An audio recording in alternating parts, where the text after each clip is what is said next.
my calculations are correct, when this baby hits 88 miles per hour, you're going to see some serious shit. Welcome to the Hey You Guys podcast with your hosts Liam and Rob. And this week we watched the 1985 classic Spaceman from Pluto, starring Eric Stoltz and Melora Hardin, about a time travel in a fridge powered by a nuclear explosion. Wait. No, that's wrong. That's wrong.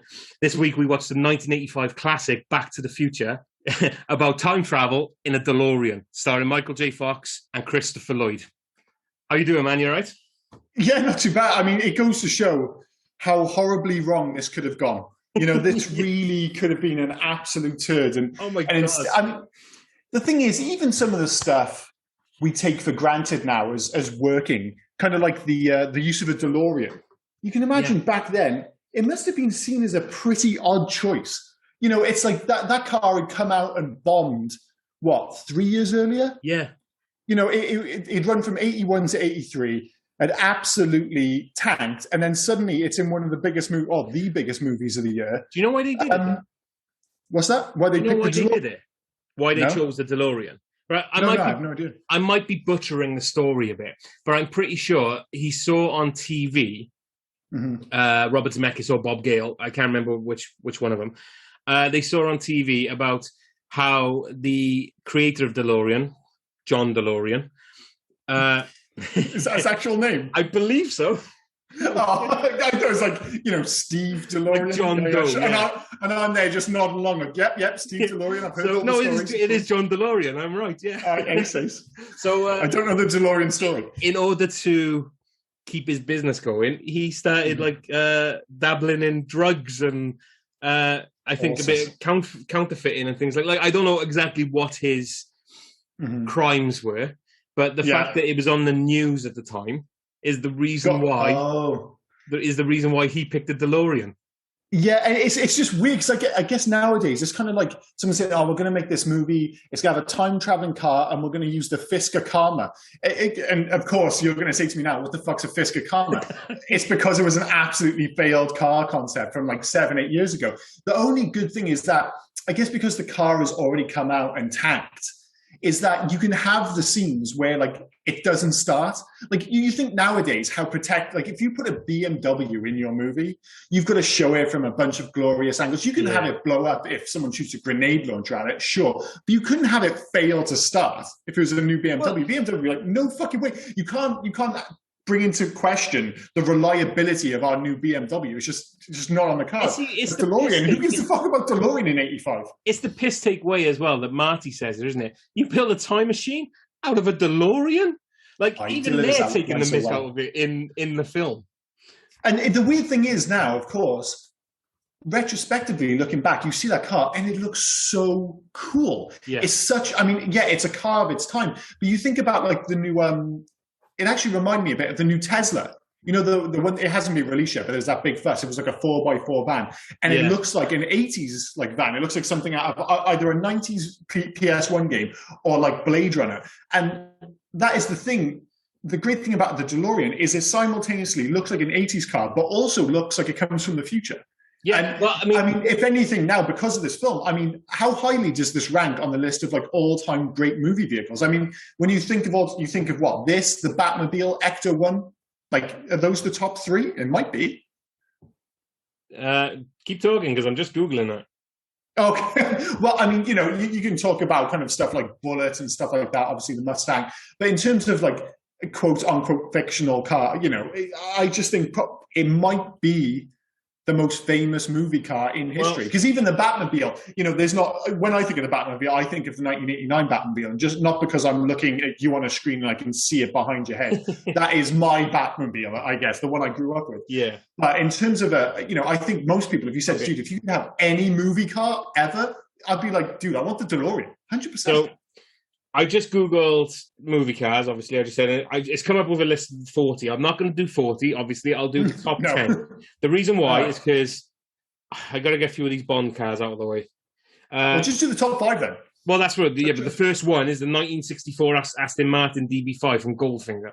Yeah, that's pretty good. That's pretty good. And then you got the 76 Lotus Esprit Series 1 from The Spy Who Loved Me. Yeah. They're a different breed. It's a James Bond car. Pontiac Trans Am from Smokey and the Bandit. Fuck that. Yeah. It's okay, but I'm not putting it in the same category as those. The 1932 Ford Coupe from American Graffiti. Yeah. I mean, if you're of a certain age, but not for me. But you said top five. Number 5, the 1981 DeLorean DMC-12 from Back to the Future. So that's number 5. Yeah, fair enough. 6 is the Mustang, the 68 Mustang from Bullet. Got it. And then the 70 Dodge Challenger RT from Vanishing Point. Fair enough. Yeah. Number 8 is the 73 GT Ford Falcon from Mad Max. So yeah, that is pretty cool. That's pretty badass. I'll give you that one. Number 9 is the Tumbler. Yeah.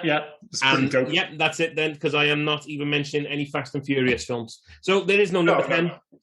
Yeah. Well, like I said, I mean, yeah, if you're a Bond guy, of course, and those two are the most obvious ones, I think. Yeah. But I'm not like a massive Bond guy, so I wouldn't consider them in my conversation because, and they're a little bit. I know they come with the gadgets. Because to me, but it's just a car. You know, it's not quite the same to me. To me, you're missing a trick if you're not mentioning the Oldsmobile from Blues Brothers.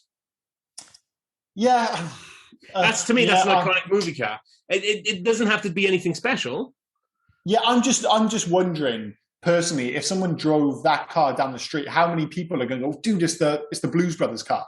Well, I'm not sure. It depends if it's painted like an old cop car and has a megaphone on the side. But that probably makes a difference. Yeah. But I'm guessing that 99 out of 100, probably more than that. If you're on about, like, say, the UK, how many people, if you see a DeLorean driving down the street, don't immediately associate with Back to the Future? And one of the reasons they're going to associate with Back to the Future is because everyone's seen this fucking movie. Yeah. And not only that, everybody loves this movie. I was talking to my brother a couple of days ago, and he was trying to, for some reason, put me under pressure to name my top 10 films. And I think it's because he was making the argument that Fast and Furious was one of his top 10 films, which is absolute bullshit. Yeah, I know. He's out of his mind. Now I don't even care about the way I say legacy. Yeah. You can get over that now. Yeah. And plus, this is, he did say that he liked Too Fast, Too Furious as well, which I thought was absolutely unforgivable. But other than that, I don't want to absolutely shit my brother here. He does have really good movie taste, and ours do mostly align.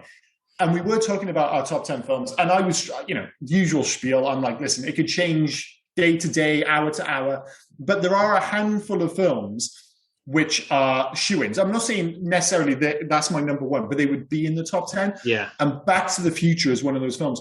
And my point is that I'm not saying it would be everybody's favorite film, but I'm guessing a huge percentage of people would have Back to the Future in their top 10. Because it's one of the most beloved films of all time. We'll mention it more in Legacy and would we recommend it. But even people that didn't grow up in the 80s and 90s who watch it now still love this film. Because this film is timeless. It is. Again, no pun intended on this, but it is timeless. It doesn't feel old, I think, in any way. And I think a big benefit of that is actually the fact that so much of it is set in the 50s rather than the 80s. So he's a fish out of water in the same way that you would be. Yeah, we're further removed from the 50s, but 50s Americana in particular is so iconic. So, it's not like we suddenly look at the 50s because we're further removed and go, I don't know what's going on here. All those visual motifs from the 50s are as famous now as they were in 1985. Yeah. So that's why, sure, there are scenes of him being in the 80s, but the vast majority of the film is actually geared around his, him going back in time. Before we delve too much into that, we do need to address my opening. Yes, of course. Yeah, so basically, when this film was in production, so they wanted Michael J. Fox, but he couldn't make it because he was doing Family Ties at the time. Family Ties, yeah. So they got their second choice, which was Eric Stoltz. Well, actually, I don't think he was even the second choice because they had like John Cryer, they had Billy Zane, they had Ben Stiller. Billy Zane ends up in the film. Yeah, as matches. Yeah. So they had them all audition. But it was the producer at the time who said he wanted Eric Stoltz because he was a fan of him from Mask, starring Cher and Sam Neill. A very, very different film. Yeah. And they were afraid that Eric Stoltz wasn't going to be able to do it comedically. Everything was going to be serious, which is something to address further on because I don't find this as too much of a comedy now the more I watch it. But we'll get further on to that as we go. But so Eric Stoltz was doing it. And when they started seeing the dailies, they were correct in the fact that they didn't think Eric Stoltz was working. Yeah. So, well, like you said, even if even if you don't consider it a comedy, and I do consider it a comedy, even if it's not like laugh out loud necessarily all the way through. The one thing this film has is a lightness of touch running all the way through it. Yes. And if you put a character who is that little bit more serious, it wouldn't necessarily work. Like what I described this as, rather than a comedy, is it's like a heightened sense of realism, which is one of the reasons that a lot of the time travel stuff works. The reason, well, I mean, the fact that they do a kind of show, don't tell on a lot of the time travel stuff, and they keep it very surface. It's the reason it works, and you don't ask too many questions. Nobody's getting caught up in quantum conundrums to any great extent. Most of it is just little visual motifs, not dotted around Hill Valley, or little lines people drop. And for people to drop these lines and for it to work in a movie, because it's pretty on the nose, some of the dialogue in particular, is the fact that this whole movie does have a light touch. And a big part of that is Michael J. Fox's absolutely fantastic performance. And so he gives an almost Buster Keaton-esque performance. Like I never really noticed it before, but going back and watching it, his performance is so physical. And if you were playing it seriously, how many times he falls over, and it feels quite natural. And it's his facial expressions is everything. He does so well. Whereas Eric what Stoltz, he has. Sorry. I said, whereas Eric Stoltz, they thought was just too serious for it. So they did a poll with the crew, and they got rid of it. And it turned out then that one of the members of Family Ties was pregnant, so he was able to do the film. But famously now, he actually did both.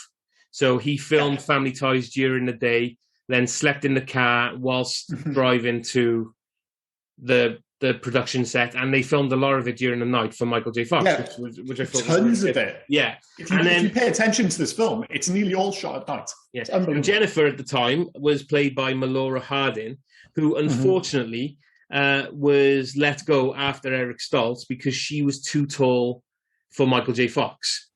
Yeah. And they didn't want Michael J. Fox being overshadowed by Jennifer, so she was let go.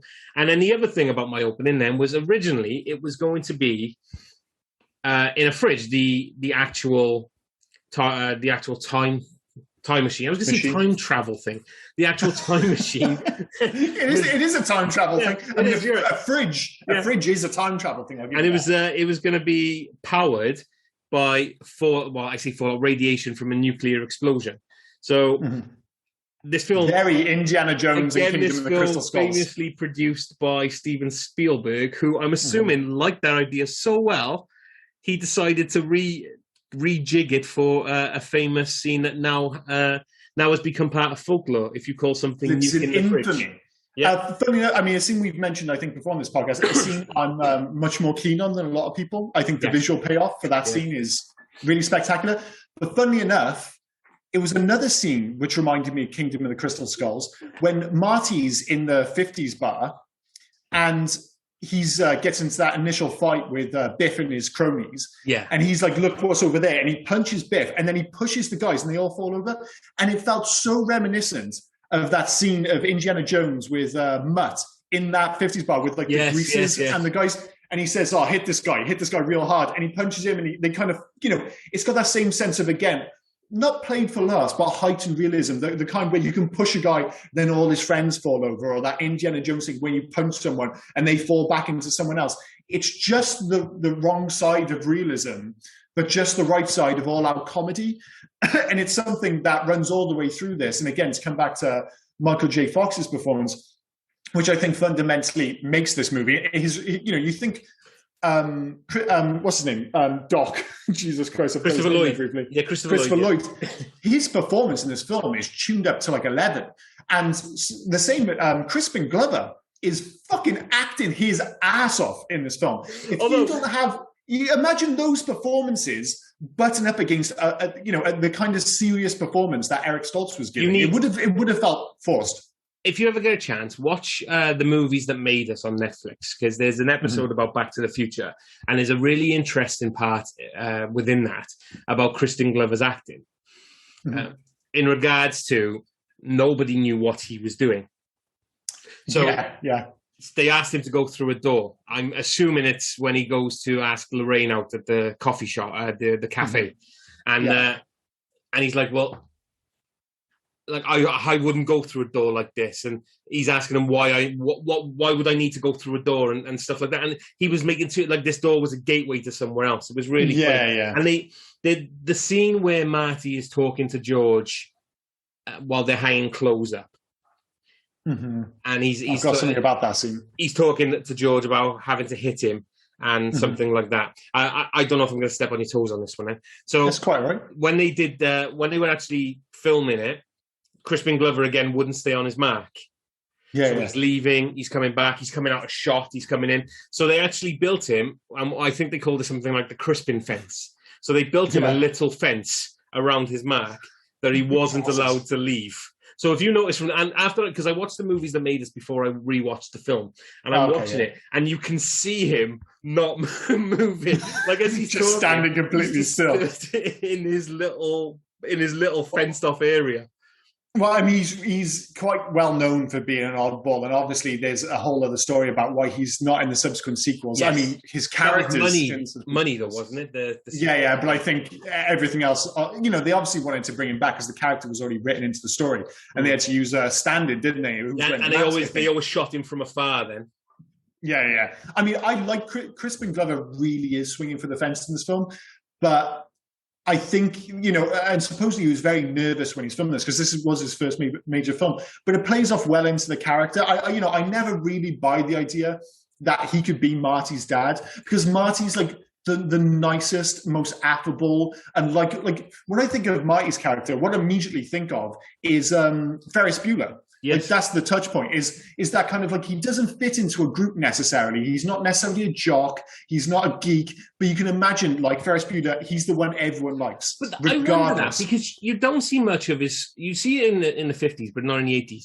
You don't see much of his school days. You see him with Jennifer at the beginning when he's late, and then they ask him and his band to leave. Subsequently, his band played by the News, and the guy who tells him it's too loud was Huey Lewis. Just FYI. Which is bizarre because he's playing, let's be clear, a very catchy pop song, and he's playing it, him and his band are playing it really well, and some like stuffy guys like, oh no, it's too loud for us. It was hardly death metal. We are talking about Huey Lewis and the News, but that brings me to 2 points actually while we're in and around it. Firstly, to bring it back to that scene where he's talking, they're putting up the washing. Yes. Is he holding a washing bag, or it looked like he's holding a punching bag? Yes. And I was like, is this film got a cut? Like, we're talking mid-80s. Are we looking at, because he's talking to him in that scene about him being tougher. I'm like, is there on the cutting room floor somewhere an 80s style training montage where Marty teaches his dad how to punch, and that explains suddenly at the end when he finds the sudden ability to knock out the other thing, it may not be, before you reach your second point, sorry, it may not actually be a punching bag. It's one of those bags that these soldiers used to have, isn't it? Like a weird duffel. That's what I thought it might be. But I was like, when I was watching it, I was like, dude, initially, the first time you see it does look like it's like maybe it is, because they are talking about fighting. They're saying, George, you've got to hit me. So it kind of makes sense that it might be a punching bag that they're hanging her up somewhere. So but it obviously doesn't make sense in relation to anything else. So quite bizarre. But the other thing is the whole Huey Lewis and the News thing. Obviously, that song is an absolute belter, The Power of Love. Jesus Christ, does that get a run out at the start of the fucking movie? 3 times it gets played. They play the song, then Marty plays it, and then after that, they just like, let's fucking play it again. 3 times in like the opening, 8 minutes of the film. They had to make up for the fact that they got their own personal credit. Did you see that at the beginning of the film? Yeah. And Huey Lewis and the News, like Power of Love by Huey Lewis and the News. Like it was just, it took over the screen. It was a big shout out, and obviously it was a big deal getting him. And like I said, the song's great. I don't mind hearing it 3 times. I'm just like, it feels like a big shout playing it 3 times.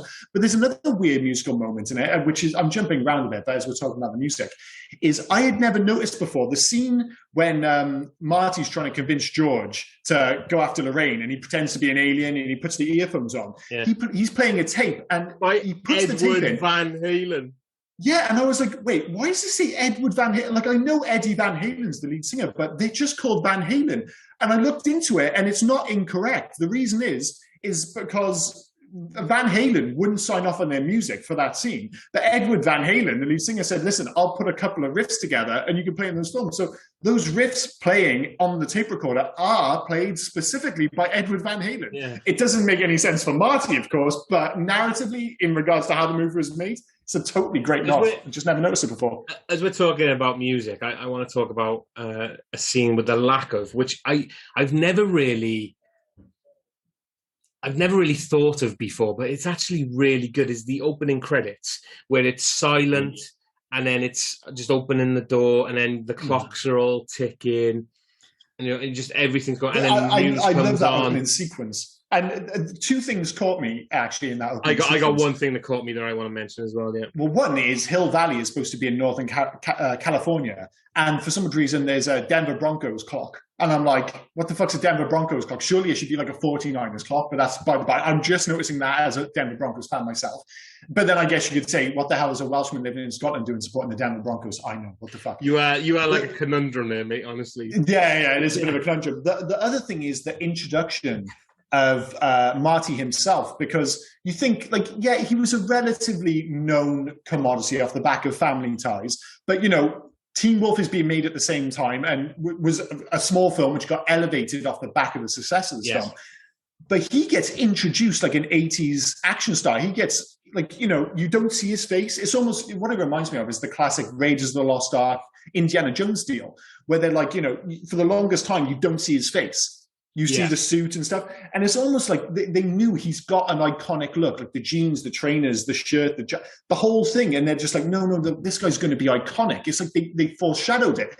And you get this introduction, like they know he's going to be a big deal. Because for the longest time, you just don't see his face until, for some odd reason, he's playing on the largest amplifier of all time with the tiniest little electric guitar. What's up with that electric guitar? Even he made that guitar look tiny.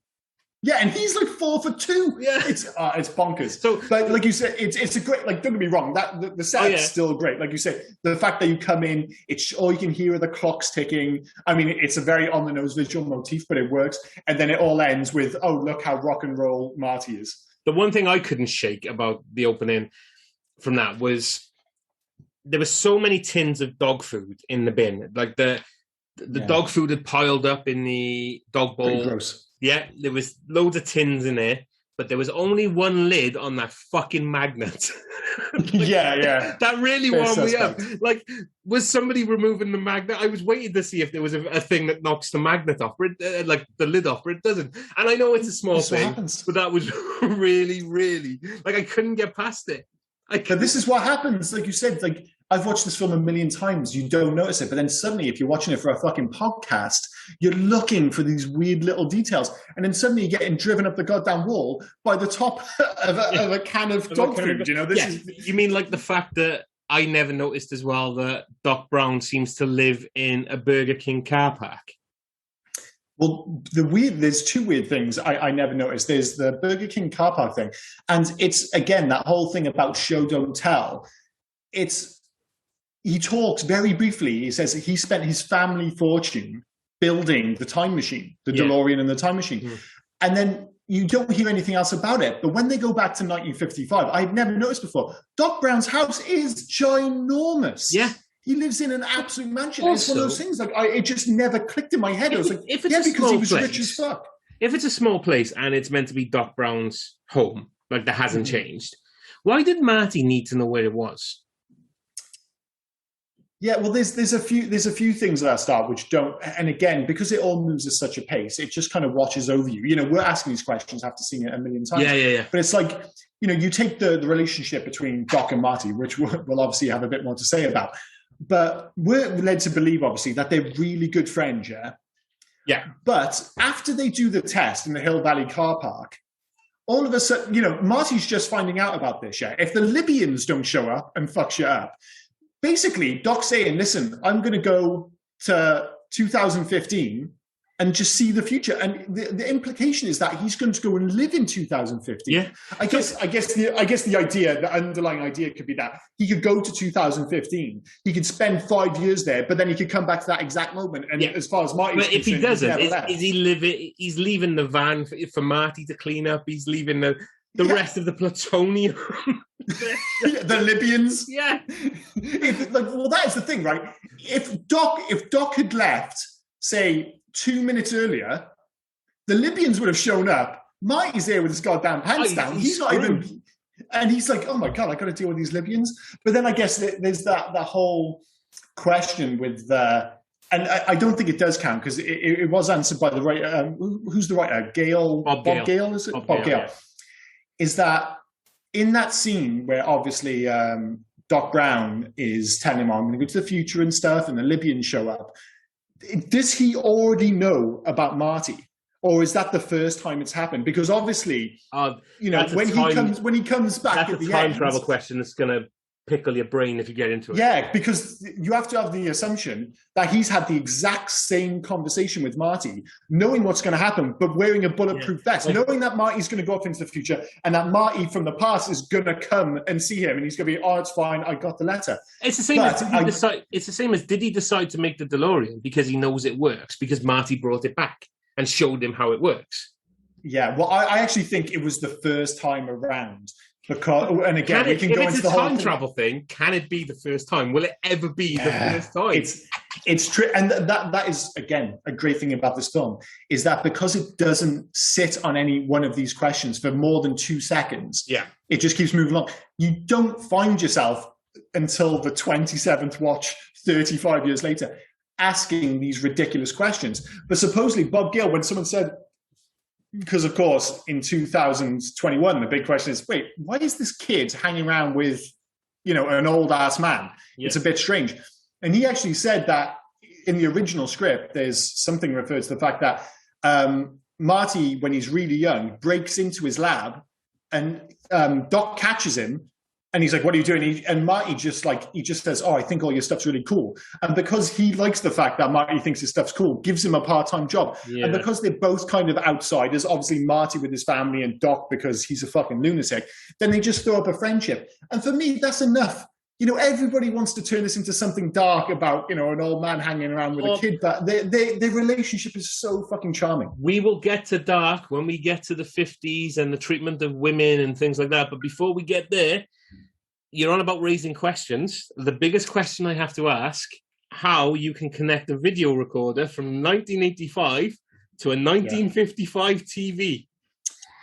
I mean, are we going to give him the benefit of the doubt and just say he's a scientist and he's just got the right wires? No. Well, he's an inventor. Yeah, I get. Yeah. Where's he getting because it's got a bunch of AV cables, hasn't it? Yeah, but has a 1955 TV got any input in the back? Yeah, but even if you take, did he come with the camera and the cables? I don't know. Yeah, okay, that doesn't make any sense. We're just going to have to leave I'm that more concerned about that than the whole fucking time travel thing. Well, what you should really be concerned about, and the strangest thing, undoubtedly, is something we all accept, kind of like, we all just accepted that Luke was kissing his sister in A New Hope, is the bonkers-ass relationship between his mum, Lorraine, and him when he comes back. Obviously, they explain it away with the Florence Nightingale effect, but you still spend a lot of this film with his very forward and incredibly flirty mum trying to ostensibly fuck her own son, which is pretty messed up. And huge crush on Leah Thompson when I was younger. Oh, me too. I love Leah Thompson. And a big part of that is because she spends this whole movie, as soon as she sees Marty, she's horny. She's horny for her son. So horny. I get, and not just normal. There's the heavy breathing. There's the glaring through. The whole works, and she is smoking hot. But I always think it's like, just as you're thinking, like you're watching the film, it's weird, and you're like, man, she's trying to fuck his son. This is bizarre. But it all gets diffused in that scene in the car at the end. When he's waiting for George to come and say, he's like in this whole, my brother. Yeah. Yeah. Well, just before that, I mean, the build up to it's great when he's just like, nice girls don't like it when guys try and take advantage of him. And then, again, it comes back to Michael J. Fox's lightness of touch. All those scenes could have been creepy as fuck, but because he's so clearly mortified, the bit when she takes off her jacket in the car and he turns around and sees, she's wearing a low cut top. The look on his face is just perfect. Oh, dude, mum, what the fuck? Because he's always grown up one. He's always grown up with his mum saying, "I would never get in a car with that. I would never do this with boys. I would never do this." And it turns out, oh, she's done it all. Oh, she has. But it, like you said, it is that moment when she finally kisses him, and you're like, no, and she immediately feels exactly the same as the audience. Like, oh, this just, like you say, it feels like kissing my brother. It's bizarre. But that leads into one of my, again, I obviously I've jumped forward and we'll go back and forth a bit. But I think Crispin Glover's finest moment is that scene at the end, the scene with the car. The bit when Biff is going to break his arm and he stands up to him. The courage, yeah. And when he punches him, I just think it's like, in terms of the geek's moment of glory, because he's so clearly, not comfortable in his own skin. And just for that second, he punches him and he's not thinking about Lorraine for that second. He's just like, he's almost giddy with the fact that he's managed to knock out the big bully, the one who's been tormenting him. And he takes a second to compose himself. And then all of a sudden, when he composes himself, and that's one of the great things about the casting of this film, is that Crispin Glover is so lame and so geeky. But there is a little hint early on in the film when Marty's trying to convince Lorraine about him. And she goes, well, he is kind of cute.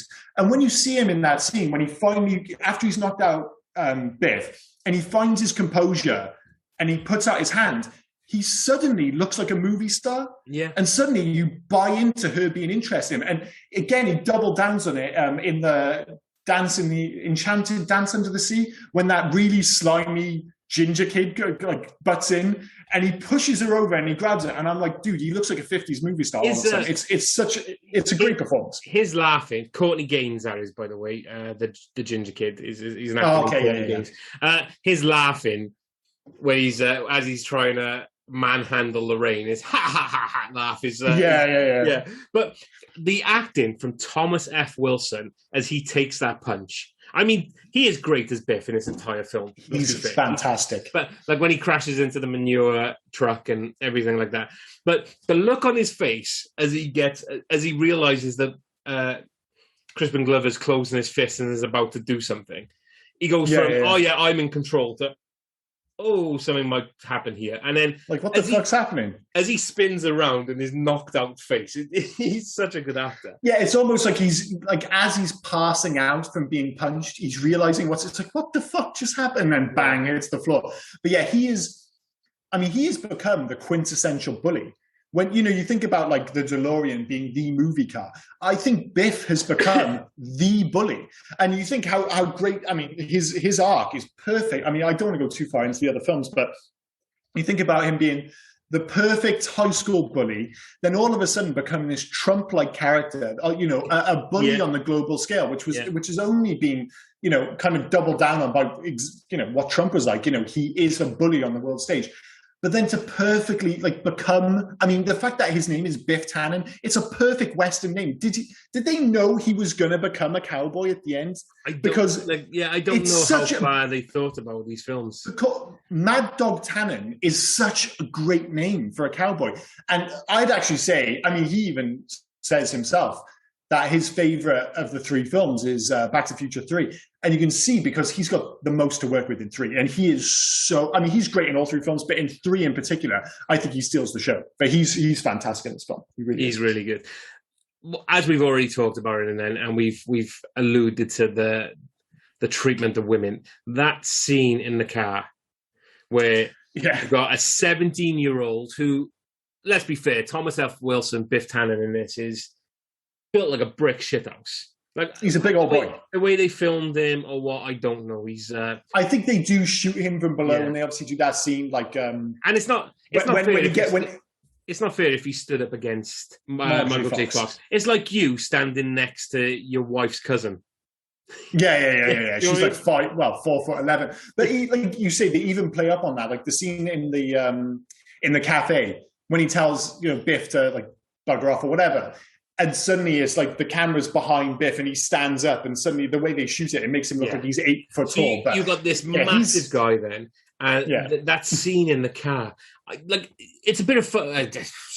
Clarify that it's not fun, but when you're watching her as a kid, you're not actually understanding the implications around what's going on in that car.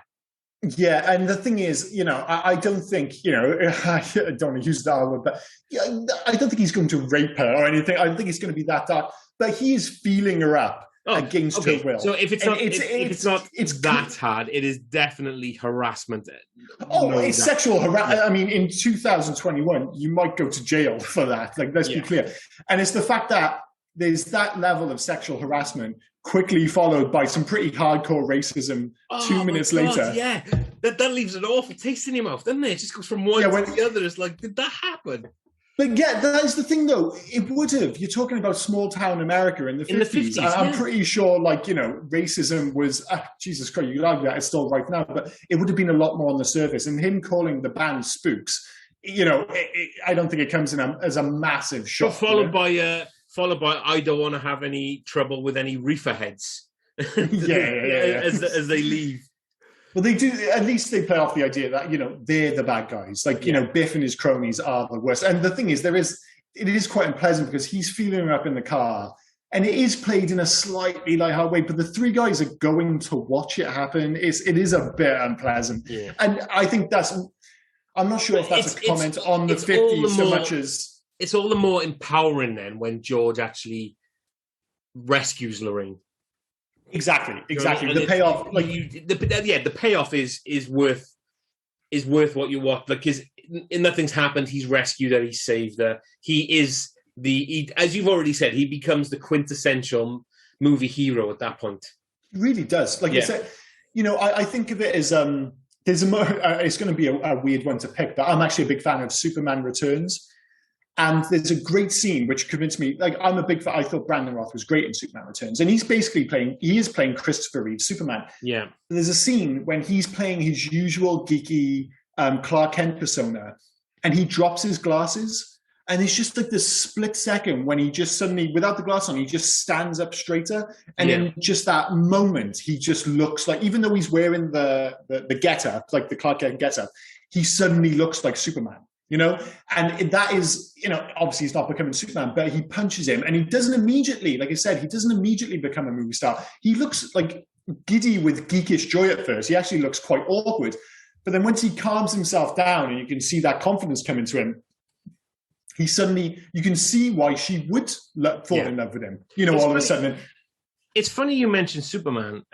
Marty's brother, David, played by Mark McClure, was Jimmy Olsen from Superman 1 and 2, and probably 3. Oh, really? It wasn't 1 and 2. I can't remember. 3, I've kind of have very foggy memories of, and that's absolutely the only thing I can remember from 3 is Richard Pryor and a robot, if I remember rightly. I remember that robot scene actually being pretty scary when I was younger. When the woman gets stuck in the machine, and it kind of all the wires go over. I remember that freaking me out when I was younger. And there's a pretty good Superman versus evil Superman scene. Is that in 3? When he fights him in the blonde Superman? No. When it's literally he's fighting evil Superman alter ego. It might be a 3, yeah.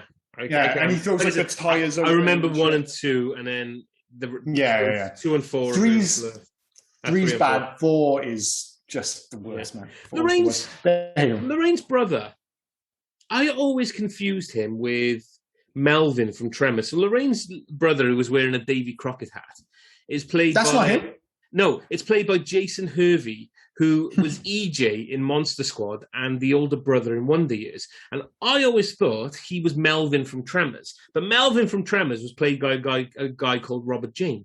Completely different. Okay, so just be clear. I haven't got him wrong. I've got the kid from Tremors wrong. Because I thought the kid with Tremors was the kid from the Wonder Years. But that kid's from the Wonder Years. So the kid from Back to the Future is exactly who I thought he was. But the kid in Tremors isn't who I thought he was. Does that make sense? The kid from Tremors, I thought, was in Wonder Years, Monster Squad, and this.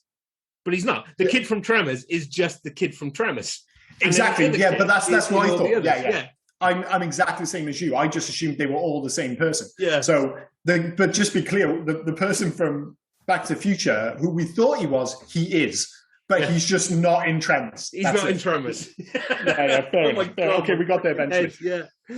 Completely off topic, but just while I've got it in my head. Go on. We talked about how highly the car ranks in movie history, how highly do you think the poster ranks in movie history? Because I've got this in maybe the top 5 posters of all time. Like, when I think of best posters, I think of Jurassic Park, I think Alien, Ghostbusters, Vertigo, and probably Jaws. And I'm sure there are a few others, but I have this in that category of just I'm a little absolutely bit disappointed that you didn't mention Die Hard, but I don't think that's a great poster at all. I love that poster. I don't. I think it's awkward the building with his face. I would never. It's okay. I would never have that up on my wall. I would never have that up on my wall. Whereas I would absolutely, I have had. I just need to go and take something down from my wall. 2 secs. Have you got the original Die Hard poster? Okay. I've got the. If you remember my wedding when I had the names of the tables as 80s movies. Yeah. They were all laminated. So I've actually taken the laminations of the posters and I've framed them. I've got them. I'd like so. That's one of them. Just be clear. If ever there was like proof that we were destined to become friends, I did the exact same thing at my wedding. Like, we didn't. Like, just be clear. When I got married, we didn't know each other. No. Every table, I had an 80s movie poster at each table. The exact same fucking thing. And one of them was definitely Die Hard. I had Die Hard, Predator, a whole bunch. We've been friends for a couple of years now. I'm sure you've mentioned that to me before, but I'm acting like that's new. You probably told me at my wedding, but I was a bit drunk at the time. So we'll lay you off. We'll lay you off. But my point is, I wouldn't have the Die Hard one, but whatever. That's by the by. But I would probably put Back to the Future in top 10, maybe top 5 of movie posters. And the fact that all 3 movies were able to essentially have the exact same poster, that's how great the poster was. Yeah. You just added more people getting out the car. Of course, it doesn't make sense that by the 3rd when there's fucking 3 people getting out the car. What is it with suddenly movie posters of people getting out of the car? Last week we had Robocop, now we've got Marty. And they're all great posters. If you want to have a great movie poster, have someone getting out of the car. Because ostensibly it's the same poster, but the clothing is different. The DeLorean is different because it changes between movies. And like you said, the number of characters changes. But it's ostensibly the same layout. It's the same layout. Yeah. Yeah, but it's the same framing. It's great, yeah. I mean, one of the greatest movie posters ever is sat over your left shoulder right now. I love that poster. Oh, the fake one, you mean? The fake Superman Returns. Yeah. Obviously this is... Superman Lives, not Superman Returns. Yeah, Superman Lives, basically this dude in America was making posters, like really legit looking posters for movies that never got released. And as soon as I saw the Superman Lives one, and because there is that famous picture of Nicolas Cage in the suit, they've basically just taken that. So there's enough there that could have been the poster. It could have been the poster. But yeah, that could just as easily be Back to the Future behind me. But as I said, one of the most memorable cars, one of the most memorable posters, and one of the most memorable movie duos and it is, as much as, Hill Valley is memorable, as much as, the overriding cast and obviously the premise is memorable, what really pulls this film together, and I think what has aged maybe the best, is that relationship between Marty and Doc. And as I said, Doc's performance, Christopher Lloyd's performance, is dialed up to 11 throughout this. There's a lot of screaming, there's a lot of gasping, there's a lot of big faces. Yeah. And the fact that Marty can play off that so comfortably, and that it kind of diffuses those scenes. Because if you had them both dialed up, if his performance was too big as well, because his performance is quite easygoing and quite naturalistic, it makes his performance work as well as part of the duo. And it's in those moments in particular when you realize, obviously, predominantly before he became ill, but even, things went off the rails slightly in the 90s. For a few years there, like Michael J. Fox was maybe one of the 5 biggest movie stars in the world, and especially in '85. You've got to remember, he was in one of the biggest TV shows in America. Yeah, and he had the number 1 and number 2 movie in the American box office at the same time. This was number 1, and Teen Wolf, a tiny little movie which could have easily gone straight to video because of the popularity of this, was also released, and that was number 2. And when you watch it, like, you can see why, because he is a movie star. And I'm like, is there anyone today who's even remotely close to being able to write that level of performance, that level of charm? And the only person I could think is maybe, and again, it might just be because he's quite small as well, is, what's his name from Spider-Man? I was going to say Tom Hiddleston. It's not Tom Holland. Tom Holland. But I was like, is he in that same league, or is it just because he's he's great as Spider-Man, but I'm not sure if he's at that point at the moment where you could sell a movie on the back of Tom Holland being there. Maybe well, they tried with that god awful Chaos Walking, didn't they? And I don't think that. Yeah, that didn't work. But that's maybe a bit harsh because that was a terrible film. I mean, maybe Uncharted will tell the story. You know, can he be a movie star? I'm not convinced by that casting, but I hope I'm wrong. It's. I mean, I've never mentioned Naughty Dog or Uncharted on this podcast, but it's one of my favorite games of all time by one of my favorite studios. So, yeah, I'm holding as much hope as I can for this film, but he doesn't feel right. He doesn't feel right. It's Nathan Fillion. I'm sorry. I'm going to say it right now. It is. Yes. Uncharted should have starred Nathan Fillion. Well, it needed to be made like 10 years ago, though. Yeah. Although, have you seen him now? Yeah, I mean, he's in great shape. Yeah. But I still think, realistically, this needs to be made 10 years ago. And I think he knows it. I think the ship sailed. So what I find mad, you already alluded to it, this was filmed 84, 85 to be released in 85. I think it was filmed in 85 because the release date was nuts. They were filming it and then they said, right, you've got like maybe a month or two for release. We're going to release it July 4th weekend. So probably filmed 85. Was only 6 years later, he was diagnosed with Parkinson's and Michael J. Fox. 1991 while filming Doc Hollywood. Yeah, it's crazy. I mean, his last performance before anybody like really knew about it, I suppose, before it was made public, was Frighteners, I think. Yeah. Which is, by the way, if you haven't seen it, it's fantastic. Oh man, I love that film. I love Frighteners. But anyway, that's besides the point. Yeah. But like you said, it is bizarre because you see this film, and I know he's not playing his age, but he really does. Like he's a kid. He's a kid in this film, and he's still a kid when he's making Back to the Future 2 and 3. And and it's. I mean, if you get a chat, I mean, it's quite a few years old now. I must have read it in 2002 when I was on a holiday in Greece with when I was in university. But it's called Lucky Man, I think it is, and it's his autobiography. Obviously, a lot's happened to him since then. But if you get a chance, it's a really great read, and as you'd expect from someone like Michael J. Fox, it just he comes across as an incredibly affable man who obviously went through this horrendous illness. But yeah, worth a read if you get a chance. That's Matt. He was 24 when he filmed Back to the Future. I was just looking. But dude, he looks like 70. Yeah, he does look 70. He looked 17, even. Well, I suppose he looked a bit older in Frighteners because that had taken its toll. But you get to like Doc Hollywood and The Secret of My Success and everything like that, and he's constantly looking younger and younger. Mind you, I'd say Leah Thompson was like 25 when she made this, and she looks quite young as well. But you see a lot. You think back to the 80s, 70s, and I think a lot of people think of like Grease and these clearly 40-year-old people playing high schoolers. But in this, I'd say most of them look their age. I'm not sure. Biff probably can pass as anything between kind of 20 and 38. Biff was one of the only comedians, wasn't it? Because he was actually a stand-up comedian before this, and he was hired to be Biff due to his stand-up routine. Well, again, I think the important thing is that physicality. And he is, like you say, like he has no redeeming qualities throughout all three films. Like he never gets a redeeming arc. And you think over 3 films, maybe he'd have his moments. He's horrible in all 3 films. But again, despite the slightly rapey nature of a few of his actions back in the 1950s, for the most part, you stick with him because he does have that comedic edge. Because when things go wrong for him, it's often funny. Like you said, a great example is that punch. It's not just cathartic because Biff, the bully, got knocked out. It's funny because of the way he goes down. The bit when, obviously, the famous scene with the manure and how he delivers that line, manure, I hate manure, and those like knock-on effects. Even when he's being threatening, there's a certain lightness, again, I keep using that term, lightness to his performance, which means that it never becomes unpleasant. And probably the reason why he got away with that scene in the car and everybody doesn't just fucking hate it. Manure, I hate manure, always melded. After all the 3 films, they're always melded into one. And I was really shocked when I watched it that he doesn't actually say that in this film. Well, it's because he says it in the second one, doesn't he? Yeah, he says it in the second one. So he says it in Back to the Future 2, where he is 1955 Biff.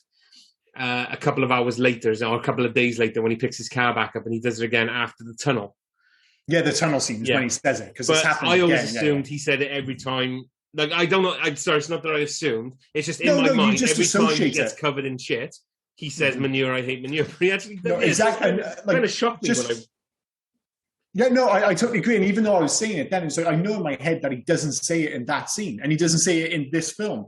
But like you said, whenever he's covered in manure, that's the line I hear. Yeah. But he delivers, like you said, he delivers those moments, those lines with a certain comedic touch. So it's like, yeah, he's had his comeuppance, but it's still kind of funny and not just cathartic, as it were. Yeah.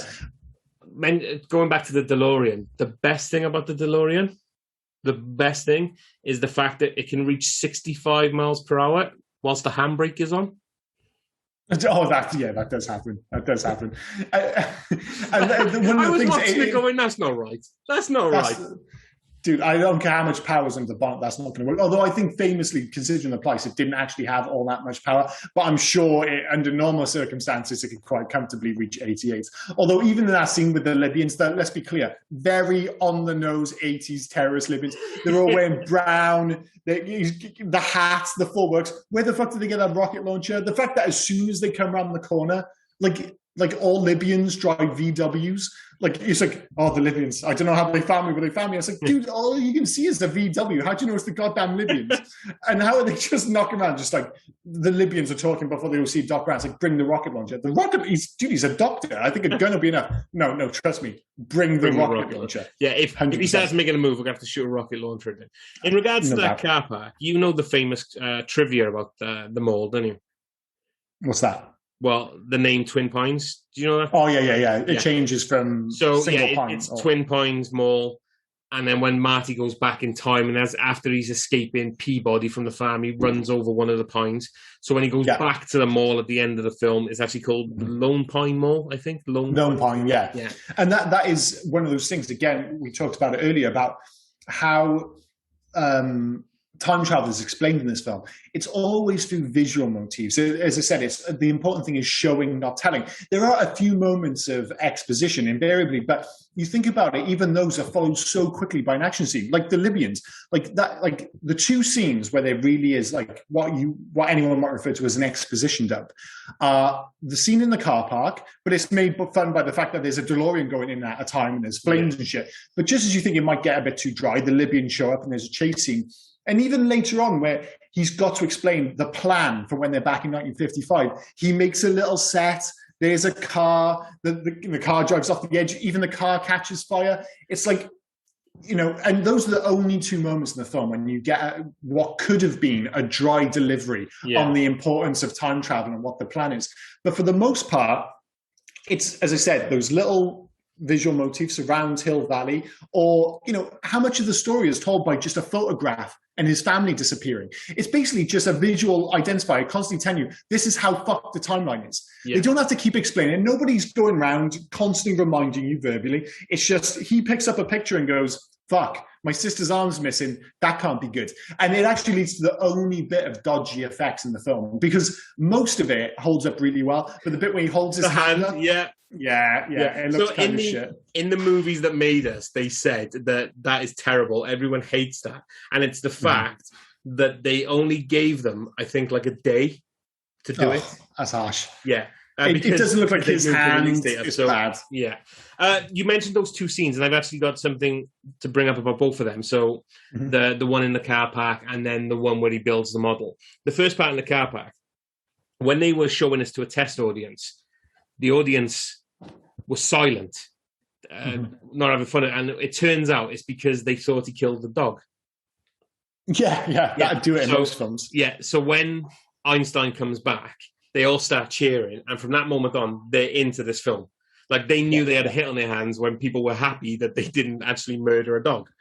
Well, yeah, because I guess, we've all seen this movie a million times, and we know it's a time-traveling DeLorean. But at that point, if you go into that film blank, like you don't know what the deal is, you just see a dog in a car, a DeLorean, and it just bursts into flames and disappears. And as far as he's concerned, it was like, dude, he just disintegrated a DeLorean and a dog. What the hell? So that one thing that I'll say is that he almost got Marty and himself killed, because he gets too caught up in his like little victory speech. And at the last second, he's like, wait a minute, that car's coming back. Wouldn't that be fucking hilarious if the film just ended with them being run over by Einstein? And so how the film is somebody actually watching the video that they recorded. Well, even if you show to like a crime scene and you've got like two dead bodies, an old man, a kid, and you've got a car apparently being driven by a fucking dog. And he's like, wait a minute, did this dog just run over these two people in the car park? This is going to be a tough one. It's going to be a tough one. The second scene then, it's more of what I enjoyed about that scene. So it's his apology about the crudeness of the scale. He didn't have time to paint it. And it's fine. That scale model looks fantastic. Yeah, it's as we've already mentioned, the delivery from Christopher Lloyd, the way he acts, like everything. Mm-hmm. But it's when he sets those rags on fire and he just goes, ah! Like that little panic. Yeah. It gets me every time. He has so many in this. I love, and Christopher Lloyd is one of those miracle actors who have apparently looked the same for the past 50 years. Like there's the bit when he's watching himself on the TV. You've already mentioned the fact that it doesn't make sense. How is he connecting that video recorder to the 1950s TV? And he's like, look at me. I look so old. And I'm looking at the screen like, you look exactly the fucking same. And you've looked the same forever. I think it's like, you think of, what's his name from Naked Gun?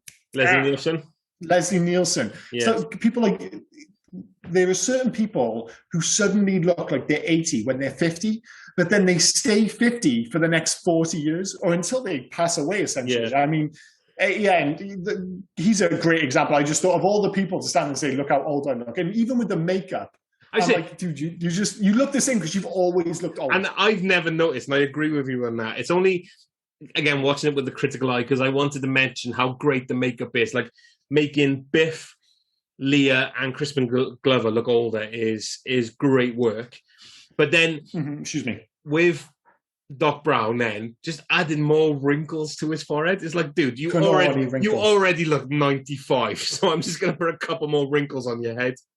Yeah, and the thing is, his dress sense is so crazy that even that doesn't add up. Like, when he goes back and sees him in 1955, I mean, like, firstly, he dresses really, like, I never noticed before, in 1985, he's also wearing Night Gears, just like Marty. Yeah. But then going back to 1955, he's wearing, like, the shirt, the tie combo. He's got that smoking jacket going on. It's like a strong look. But then right at the end of the film, when he comes back from the future, from 2015, and he's got the wraparound shades, and again, he's got like this long gold jacket, and he's got a clear plastic tie. Yeah. It's a bonkers look, but I'm like, but he looked just as crazy in 1955. Like in 1955, he looks like he's come from the fucking future. So what you're saying is, by 2015, style has caught up with Doc Brown. With Doc Brown, I think that's exactly what I'm saying.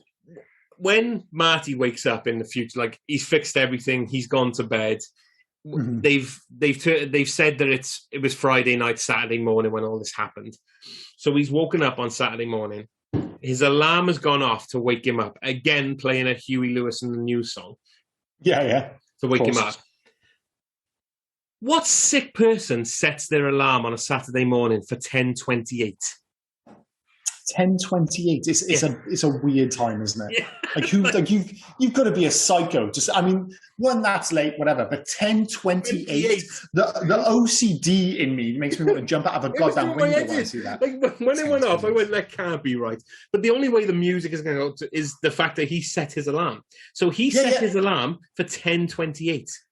Dude, if I woke up in the morning, if my wife had set an alarm, and I'm like, what time is it? And she's like, 7:22. I'm like, we're getting a divorce tomorrow. Yeah. Like, what the fuck? You're an absolute psycho. 7:22. Yeah. And that's nothing to do with getting up early. Like, I'll happily get up at 7. I'll get up at 10:07 is fine. 7:22. Jesus Christ. I don't even mind the 5s. You get up at like 25. Maybe. That's a stretch. But, but no. 1s and 2s? No. Not in the middle, no. 10:28 that got me that. It's like, what the fuck is this about? It's very upsetting. But it's weird because at the end of the film, there's a lot I love and a lot I'm not, like, I don't like, this is the only time in the trilogy I don't like Biff's performance. I think it's too dialed up for him being like nerdy and unsure of himself all of a sudden. Like, I get what they were going for, but when he's washing the car and he kind of puts his hands on his hips, it's almost like a little bit camp and it feels out of character. I prefer the idea that he's like, begrudgingly would be doing it. It's like, well, he has to because now George is his boss, or he's paying him to do it. But he's I don't know. There's just something about his performance that I'm not too keen on. But it does arguably have the greatest end credit sequence of all. Like, this was obviously long before Marvel started doing after credit sequences and stuff. Yeah. They could have just ended this film with him. Oh, like, he's got the new car, his girlfriend shows up, everyone's happy. But for them to just out of the blue, Doc to show up, not only from the future, but giving you the spirit. It's like, oh, it's not you, Marty, it's your kids. And you're like, oh, there's going to be a sequel, amazing. But then that amazing line, it's like, there's not enough roads, kept saying, roads, when we're going, we don't need roads. And then I remember watching that as a kid, and when the wheels come up and it starts flying, and I'm just like, Jesus Christ, this is amazing. If you think about the DeLorean, the Back to the Future DeLorean, obviously the Back to... if you think about the time machine, you always think about the second one, the flying one, the one that will drive or fly. Yeah. That has become the iconic version I think so, of the DeLorean, Yeah. And that's the thing, you talk about endings...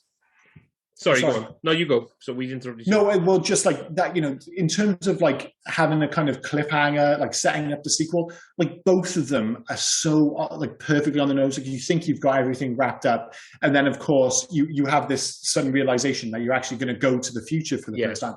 And then the second one, which I think I actually prefer, because obviously the second one has, the actions of the first film. We're talking about the end where they're reliving the end of the first film, but with Marty back there, and I love that scene where he sent Marty back to the future, and he's dancing, and then Marty it's got that great musical number, boom, and you just see Marty run around the corner, and he just faints, and then it just goes straight to Back to the Future, to be continued. I was like, I fucking love that moment, man. It's so great. Before we go into 2 and 3.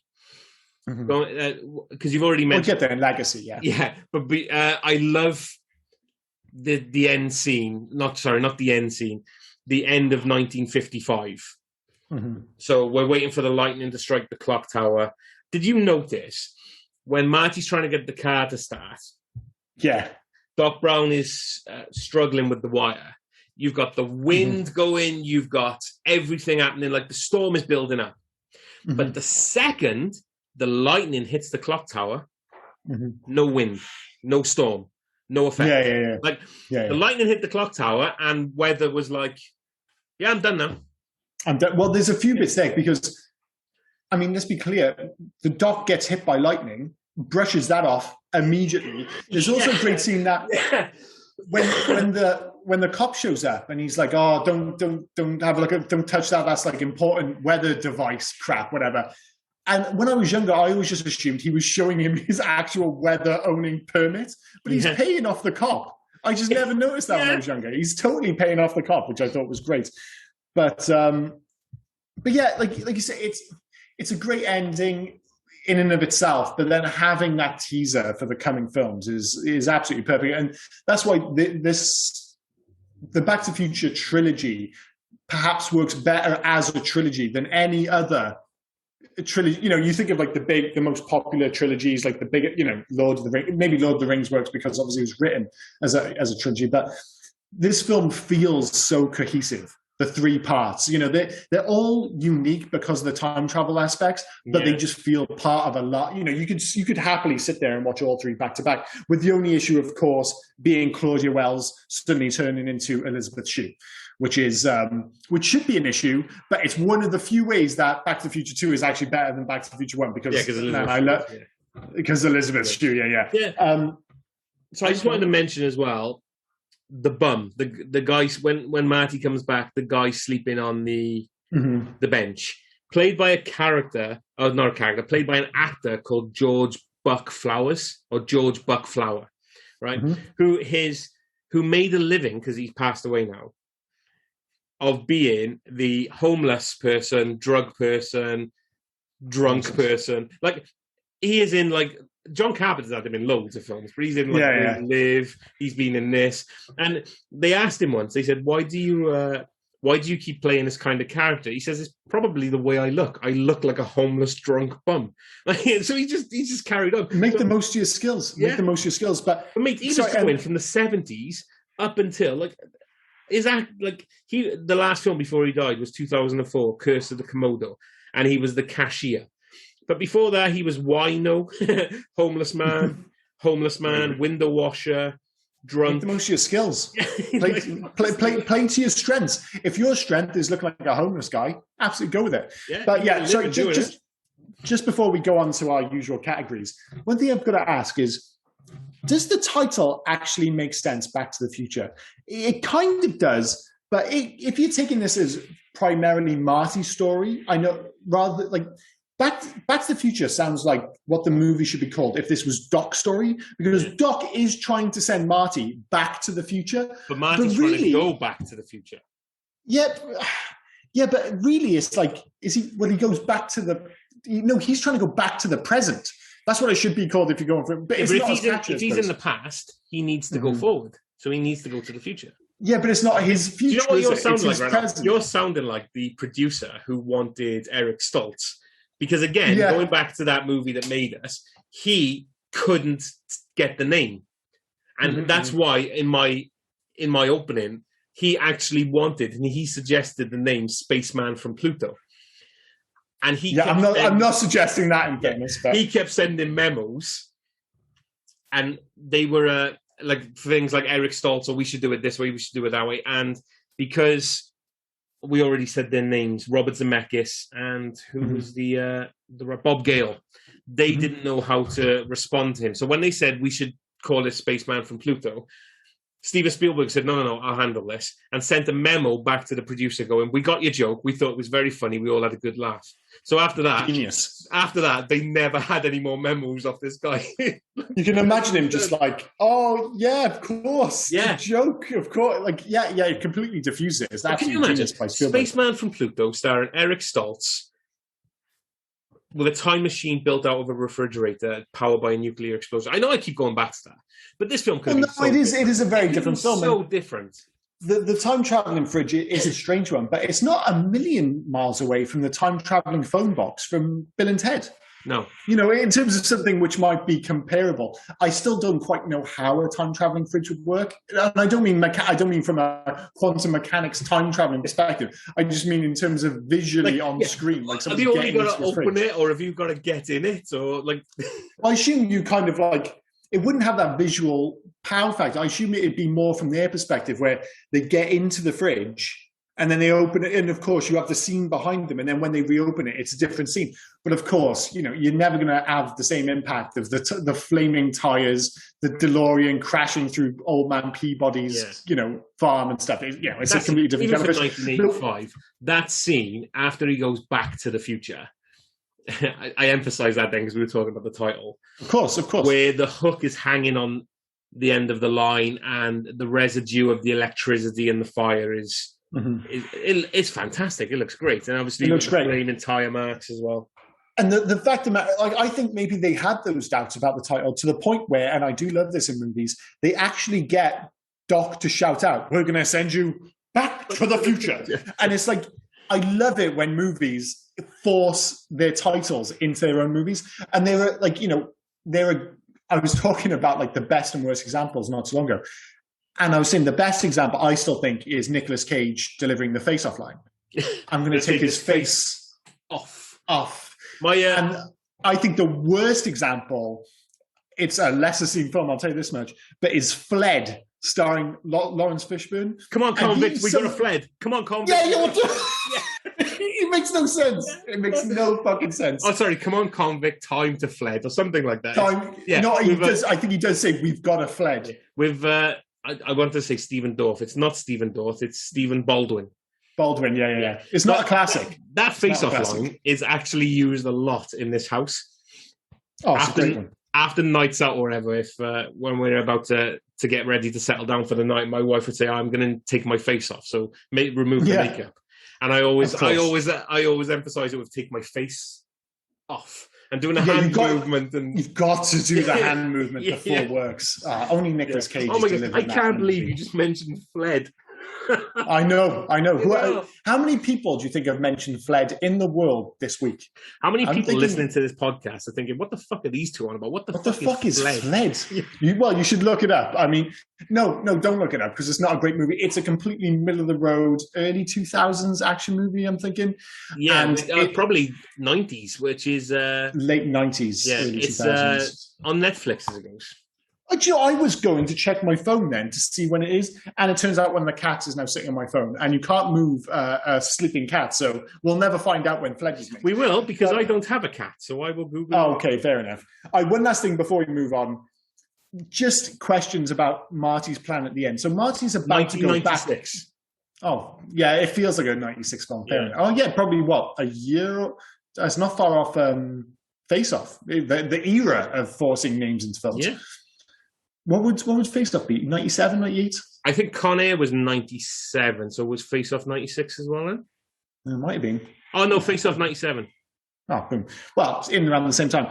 But anyway, when Marty's about to go back to the present or back to the future, and he's in the car and he's waiting for the lightning, and he suddenly realizes, oh, he can stop Doc getting killed by the Libyans. Yeah. He says, oh, I'm in a time machine. I can set the time. Why does he only give himself 10 fucking minutes? Yeah. And it doesn't work. All he does is give himself enough time to show up and watch, presumably, Doc get murdered. You know, and it was only by chance because he's believing that he'll be able to drive there because he had to run it. He had to leave the car, didn't he, to run there? So of course, yeah. Well, why not give yourself a window? He just fought to start the car. So maybe you would think, this car might conk out again after it travels through time. So maybe I'll give myself half an hour. Yeah, give yourself 30 minutes, dude. Just give yourself that little window. This is psychotic Marty. I'll give myself 28 minutes. And that is the other thing, right? Say he gets there. Whether he gives himself 10 minutes or 30.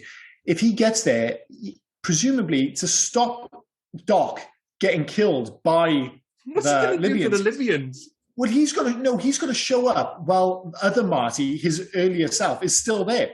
Like, how much is he going to fuck up the timeline? I don't know, man. I don't think he's thought it through. But I guess he hasn't. It's all in the moment. He's trying to stop him getting killed. We'll allow it. But anyway, great film. Fantastic film. Great film. All right, facts, man. This is usually your specialist subject. I'll let you go first. So there is so many. Oh, there's tons. I had to cut it really short. Yeah, I had to cut Otherwise, it short. All day. To be honest with you, Mike, we've probably mentioned quite a few interesting ones during the talk. Yeah. I think we have. The script was rejected 44 times before it was finally greenlit. That's quite a lot. That is a lot, yeah. Obviously, after the film's release, body kits were made for DeLoreans to make them look like the time machine. So it was a resurgence for DeLorean after that then. Yeah, well, it's a shame, actually, because obviously the company had already gone into receivership. Because you think surely sales would have bounced after this, but the company was already fucked. So any sales off the back of this were all secondhand anyway. So a bit of a shame for DeLorean, never mind. When this movie was previewed for a test audience, Industrial Light and Magic had not completed the final DeLorean in-flight shot, and the last several minutes of the movie were previewed in black and white. It didn't matter, as the audience roared in approval of the final scene anyway. So that's quite interesting. Straight. Yeah. Damn straight.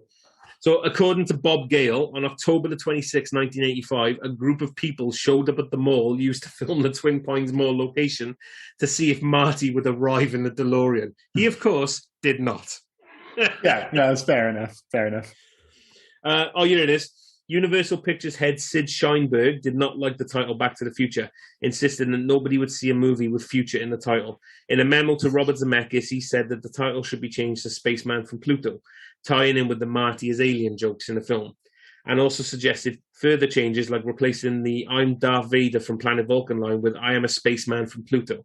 Scheinberg was persuaded to change his mind by a response memo from Steven Spielberg, who thanked him for sending a wonderful joke memo, and everyone got a kick out of it. Scheinberg, too proud to admit he was serious, gave in to letting the film retain its title. So like you said, he was like, he's not going to admit he was serious. Like, yeah, that was a joke. Well, these execs, they always get weird things in their head. Like one of the other things was like, Doc was supposed to have a pet chimp in this film. Yes. But one of the executives was like, he was adamant that it couldn't happen because supposedly movies that star chimps don't make money. So I was like, okay, fair enough. I'm not quite sure where he's getting that. Is it specifically chimps? It can't just be apes because apparently apes made so much money. But yeah, obviously had it in for chimps and the idea of it. But I think that's probably worked out in the long run, in fairness. I don't think Doc needed a chimp. A dog is just fine. Everyone loves Einsteins. It's great. The inspiration for the film largely stems from Bob Gale discovering his father's high school yearbook and wondering whether he would have been friends with his father as a teenager. Gale also said that if he had the chance to go back in time, he would really go back and see if they would have been friends. That's interesting. It's a great concept. Yeah. And again, why this film works is, sure, they are going back in time, but the time travel isn't really obviously it drives the narrative to a certain extent, but it's really a story about his family, isn't it? Yeah. And it is about him getting on with his dad and trying to bring his mum and dad together. Again, yeah, the betterment of his family as well, teaching his father to stand up for himself, things like that. Yeah, and obviously one of the reasons why, I mean, you talk about all those people who turned away the script. I mean, most famously, Disney refused the option on this film, and the primary reason they gave was because they deemed it too raunchy. And when you consider that it's, his mum is trying to fuck her son, and let's not forget his dad's a peeping Tom. That's pretty goddamn creepy. Like the mum thing, you can almost forgive in a weird way because she doesn't know it's her son. He's quite handsome, and the moment she kisses him, she's like, "Oh, it's like kissing my brother. It's weird. This is wrong." But his dad's just a peeping Tom. He never gets an excuse. Why the fuck does he need to be up that tree, shimmying that branch with those binoculars when Marty on the floor can see the exact same fucking thing? I don't know. Crispin Glover could see. It's the full-on peeping Tom playbook, though, isn't it? It feels like they should be up a tree, the dirty little bastards. But yeah, his old man's a filthmeister. No doubt about it. So this was interesting, this one. When Lorraine follows Marty back to Doc's house, she and Doc exchange an awkward greeting. This marks the only on-screen dialogue that Christopher Lloyd and Leah Thompson have ever had, and they have appeared together in 6 films. That's amazing. Yeah. That is amazing. That's really interesting. That? Oh, yeah, it's crazy.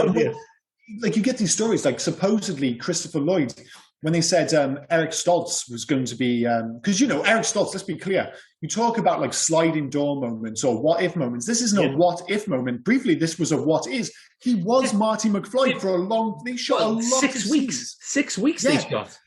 Yeah, the scenes in the car, when he's escaping the Libyans. A lot of that driving stuff is Eric Stoltz, but because you can't tell who it is, Exactly, yeah. So he's got this amazing, like, God, how different his career would be. He's obviously gone and done very well for himself regardless, but it's never quite the same as being in one of the most memorable, beloved movies of all time. But when they said to Christopher Lloyd, Eric Stoltz is no longer going to be on the set, he was like, who? And they were like, Eric Stoltz, Marty. He's like, oh, I thought Hugh's name was Marty because Eric Stoltz insisted on staying in character the whole time and insisted that everyone called him Marty even when he wasn't shooting. So it's like he just thought his actual name was Marty, which is, again, proves to the insanity of, again, I mean, Stoltz is a good actor. Because you can see pictures of him, obviously, on set. And he does, in fairness, look the part. It's a different vibe. It's more of a kind of slightly emo-ish vibe, I suppose, for lack of a better term. But he looks pretty cool, But yeah, obviously it doesn't work out. So my next one, during his time on the film and being a method actor, Eric Stoltz refused to answer to any other name. Yeah, sorry. That's literally my next one. Jump the gun there, my bad. Musician Mark Campbell did all of Michael J. Fox's singing, and he is credited in the film as Marty McFly. Mark was perhaps best known as the lead singer of popular 1980s band Jack Mack and the Heart Attack. Awesome. And let's be clear, he does such a great job because he sounds like Michael J. Fox. Yeah. He totally sounds like Michael J. Fox. I always thought Michael J. Fox was singing that song because it sounds like him. Yeah.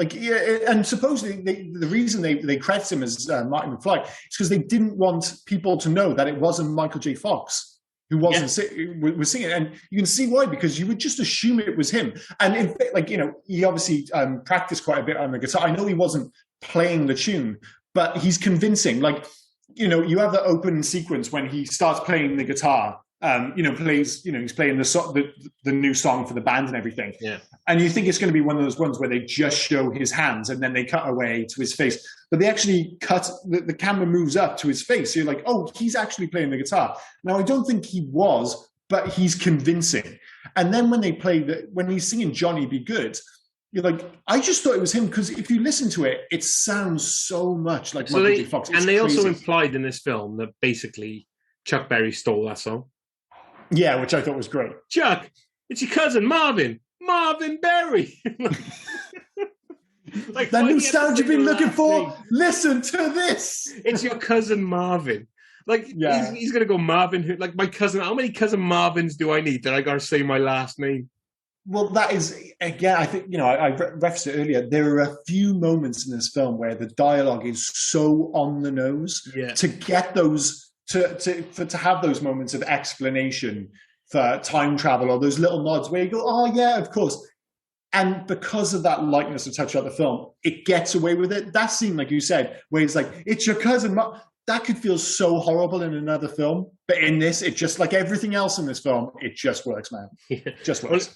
Well, I realize we dragged on, so only a couple more from me. That's good. No, you've covered all my ones, so yeah, when you're done, we're done. A persistent myth is that Michael J. Fox had to learn to skateboard for the film. In fact, he was a reasonably skilled skateboarder, having ridden throughout high school. However, Per Wellender acted as a skateboarding double for the complex scenes. He also choreographed and coordinated the skateboard action together with Robert Schmelzmer.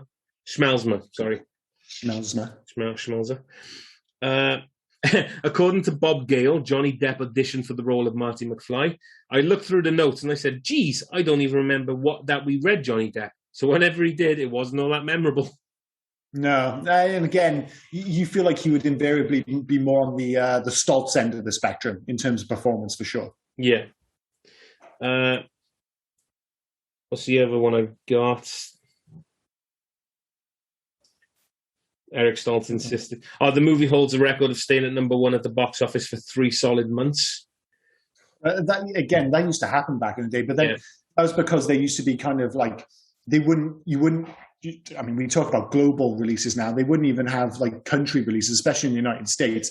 It would get like a kind of fractured release throughout different states. And quite often people would find these movies, it'd be word of mouth and stuff like that. So, you think of Raiders of the Lost Ark, a whole bunch of other films, which would just stick around in the cinema for months and months and months, which doesn't happen now. Instead, you get these movies, they come out, they do huge business for like 2 weeks, and then they just 6 months away. They're already on DVD and digital. Yeah, it's very rare. The only one I can think of in recent memory which had anything like that was it's The Greatest Show on Earth, not The Greatest Show on Earth. The Greatest Showman. Yeah, that came out and it did absolutely okay numbers. It did like a few million in its opening weekend, but then it did the same numbers for like the next 4 months and ended up making an absolutely outrageous amount of money. And then, of course, they had the sing-along versions and everything. And that's the only movie in recent time I can think of which had this really long, consistent tail. But, or maybe in terms of the higher end, Avatar had it. Avatar just kept going and people kept going back to see it over and over and over again. And I don't understand why, but we've already mentioned my hate. So 2 more from me. According to Bob Gale, in one of the early drafts of the script, Marty's original last name was McDermott, but it was thought to have too many syllables. It was Robert Zemeckis who then came up with the name in him McFly. So Marty McDermott. Well, in this film, he does reference the fact that they're Irish. And maybe it does come back to that initial name. Like McFly doesn't sound particularly Irish, but McDermott sounds Irish. Is Irish as hell, yeah. Maybe that is left over from that. So obviously Marty went through a little bit being called Calvin Klein in this. Mm-hmm. But in the French translation, he was Pierre Cardin. Yeah. And in the Spanish translation, he was Levi Strauss. Yeah, because most of them just didn't know what Calvin Klein was. Yeah. Calvin Klein underwear just weren't a thing in those countries. So they're just like, well, what's our famous underwear brand? So he's going to be Pierre Cardin and Levi Strauss. At least he wasn't Tidy Whities or something, So that's a bit better. At this day, he'd be Step One over here, wouldn't he? The amount of bloody adverts I see for Step One underwear. Oh, Jesus Christ, yeah. Again, not quite as catchy a name. but yeah, that's the facts. We'll try and tear through the rest of these because we are in danger of running over. In terms of legacy, obviously this movie has a massive legacy. Oh, yeah. I would say this is one of the few genuinely untouchable movies. There's a very small number, I'd say, of films which are like genuinely, you could never remake them. People just wouldn't stand for it. There's Indiana Jones, I'd say Raiders of the Lost Ark, maybe, Star Wars, and this. Like, films where you'd be like, nobody's even going to... Of course, there'll always be some exec, eager for money, but the response would be so overwhelmingly negative straight out of the gate that they'll never get a remake of Back to the Future off the ground. It just won't happen. And, of course, a big part of that is the fact that it does feel timeless. But and the other thing is that they won't let them anyway. Robert Zemeckis has already said, as long as I or Bob Gale are alive, nobody's remaking or redoing this film. Yeah, but I think you would have to be generations removed, and I can never imagine a world where they remake Back to the Future. No. I just can't see it happening. No. But in terms of what's happened, obviously there's the sequels. 2 and 3, it's a unique set because 1 very much was on its own, and then 2 and 3 were maybe the first film I can think of where the 2 were shot back to back, and everyone knew 2 and 3 were coming. It's a weird one because I think everyone remembers a lot more from 2.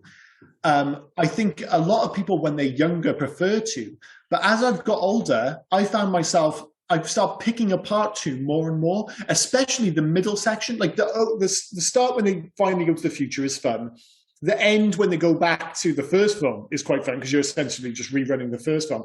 But the middle section, where it's like the ultimate present, I don't like that at all. I think it's quite poor. I think it's poorly paced. I'm not keen on the concept.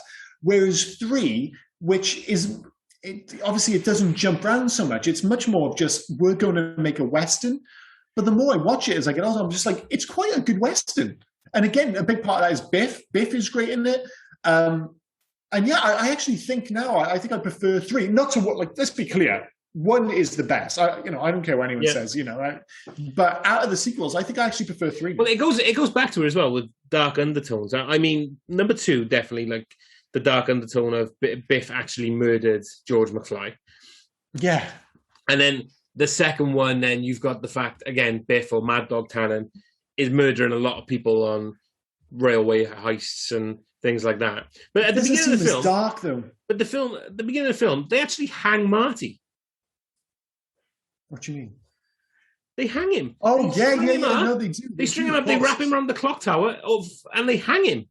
Yeah, oddly though, it doesn't feel. There's something about that middle section of 2 where that lightness is lost, and it feels. And I don't want to quote Marty here, but it does feel heavy. Heavy. And there's something about it. I just think tonally, it just feels slightly out of place, and it just feels, for lack of a better term, unpleasant. And I know, like you say, he does get strung up, and of course, Mad Dog Tannen, he is, he does kill people. But because it's a Western by then, you're like, oh, well, that's what happens back in the late 1800s. But tonally, I still think it's on brand. There's something about that middle section specifically of 2 is the only part of the whole trilogy I'm not particularly keen on. And I think that's maybe the reason that I just about prefer Back to the Future 3. But I like them all. And I think on the whole, despite their faults, people are willing to overlook the faults of 2 and 3 and just see it as one enjoyable story. In regards to the legacy as well, you've got the Back to the Future Saturday morning kids cartoon show. They all had cartoons. At least this one seems relatively solid. Well, this one actually followed on as well, didn't it? Because it was actually set after 3, and it was about Marty traveling with the sons, Jules and Vern, and things like that. So yeah, but did any of these shows actually have any success? Did any of them get past season 1? Very few did. This one will. This had 2 seasons. Like, but I wonder Beetlejuice, RoboCop, Rambo, they all had short-lived animated versions of their movies, and none of them really took off. Bill and Ted, same shit. Yeah. This has 2 seasons. Oh, okay. Yeah, it's still not a massive hit. I'd say my biggest regret in terms of legacy, actually, was I was like a couple of years too late. I finally got to go to Florida. What was it? Would have been 2009, 2010, maybe? They did a ride, didn't they? No, when I was growing up, that was one of the things. I always wanted to go to Universal and go to the Back to the Future ride. But by the time I got there, they had just turned it into the Simpsons ride. And don't get me wrong, the Simpsons ride was dope. But man, I wanted to go on that goddamn Back to the Future ride. And it was always a bit of a regret of mine. But I've already mentioned, obviously, the weird nods in Kingdom of the Crystal Skulls. I think the most obvious legacy, if we're talking about the here and now, is Rick and Morty. It's, they're basically taking the concept of that relationship between an older man and a younger kid and just turning it really, really dark and just dialing up the sci-fi to 11. Yeah. And it just happens to be maybe the best TV show in the world right now. I think it probably is. It is great. It is. Well, I had trouble with it at first, as you remember, but when I went back to it, I thought it was fantastic. Obviously, then, I don't know if I've stepped on your toes here, but are you forgetting the Back to the Future musical? Oh, I totally forgot about it. Yeah. So Back to the Future, the musical, music and lyrics by Alan Silvestri and Glenn Ballard. Mm-hmm. And it's actually running now. So it's in the West End. And I'd love to see it. Yeah. So that was a great chat. To begin performances again, 20th of August this year. Oh, awesome. So, and you actually mentioned Alan Silvestri, and that takes us into the soundtrack section because I am the king of moving on. Yeah, you really are. You've done a great job there, by accident or by design, whatever. I mean, we've already talked about Power 11, Huey Lewis in the news, but Alan Silvestri, I mean, again, you talk about those big theme tunes from the 80s, and I was like, any more immediately noticeable than Back to the Future. Like, you need 3 keys. You're like, bum, bum, bum. Yeah. And you know what it is. You know what it is. And obviously, you think Superman, Indiana Jones and stuff. But I don't think any of those songs you immediately know after 3 keys. But Back to the Future, you totally do. And it is one of the great theme tunes. And Alan Silvestri, despite the fact that, I mean, his CV is unbelievable. I mean, obviously, if you're looking back, like Forrest Gump, Polar Express, Romancing the Stone, Predator, one of my favorites. Yeah. And then obviously more recently, Ready Player One. And what he's arguably most famous for now is the Marvel stuff. And in particular, I'd say the only theme which in popular culture, which has maybe had close to the same impact, is the Avengers theme specifically. Like that is a memorable theme. But even with those, I think when people talk about Alan Silvestri's career, you still come back to the Future. And I still think of those, like, how many times I'm just walking around the house and I was like, bum, bum, bum. And I don't, like, it's just the same as those, what is it, those little keys in Close Encounters. Bum, bum, bum, bum, bum. It's just, there's something about this small number of keys where it just, like, it keeps running around in my head. And of course, it helps that it's attached to one of my favorite movies of all time. But as a combination of both score and soundtrack, so the score being by Alan Silvestri and the soundtrack by being Huey Lewis in the News, it's a pretty great combo, isn't it? It's pretty awesome. Yeah, it's great. It is. I mean, the music of this is iconic, and it works so well. It's fantastic, honestly. Well, that is one of the things about this film. When you look back, as good as it is, I think one of the reasons it stood the test of time in particular is how iconic everything, like Marty McFly's look. Totally. If somebody comes in wearing the red life preserver over the denim jacket, you're immediately like, yeah, Marty McFly. You got the DeLorean. You got the soundtrack. You've got, I mean, and we talked about it on this podcast in regards to other films, stuff like Monster Squad and these fantastic 80s movie sets. Yeah. I still think the high watermark is arguably Hill Valley. In terms of iconic small town Americana movie sets. The square for a set, the clock tower square is. Yeah. Well, I think most people, if you see those, and it is usually a similar design. Again, Gremlins is another one. The first thing that pops into my head is like, oh, it kind of looks like Hill Valley. It's just the first one that comes to mind. Yeah. So yeah, totally iconic soundtrack to go with the unbelievably iconic film. The last section, unless you have anything else to add, is video games. No, I'm good. We can move on to video games because that's in its own right is a big section. Yeah. Well, it's a very mixed bag, and it dropped off for a long time. But there were 2 NES games, all terrible. But it was a weird one because there was the original game was just Back to the Future, but then specifically on the NES, there was Back to the Future 2 and 3. And I don't mean 2 games. There was 2 and 3 were combined into one game, like the movies. But it doesn't matter because it was still shit. You would have got much better luck on Back to the Future 2 on the Master System, which was a much better game. But they did get better, bizarrely, Back to the Future 3, so not Back to the Future 2 and 3, just Back to the Future 3, released on the Mega Drive, was actually really good. So it was LJN who developed all the NES games. But ImageWorks did Back to the Future 3 on Mega Drive. They also did it on Commodore 64, Spectrum, and Amiga and stuff, as many of those games were back in the day. But that was probably the best of that kind of 8-16-bit era of all the films Back to the Future 3. There was actually also a super Back to the Future 2, obviously on the Super NES, which was like, I've never heard of that. And bizarrely, it was a Super Famicom only release. So how didn't it get a Western release? How could a game based on Back to the Future for the Super NES only get released in Japan? I thought that was absolutely bizarre. I'm sure there's somebody who could tell me why, but I thought that was a strange one. So then after that, so that's like obviously the early 90s, there's nothing until 2010 and Telltale Games. Which, yes, the episodic game. Yeah. Which on paper, these are the guys most famously who did The Walking Dead. And you think, oh, well, this is going to be, an absolute home run. But the thing is, this was made before The Walking Dead. And it was just before they kind of perfected their kind of approach to storytelling video games. Because obviously, these are, you can move the character around, but predominantly it's narrative based. And The Walking Dead gets the balance just right. And there's some good stuff in the 2010 Telltale's game, but it's not at that same level. So it's a bit of a shame that they haven't quite found the formula yet, which they do for The Walking Dead, I think a year or 2 later. But it's a solid game, and on paper, you're like, oh, that sounds like the perfect Back to the Future game.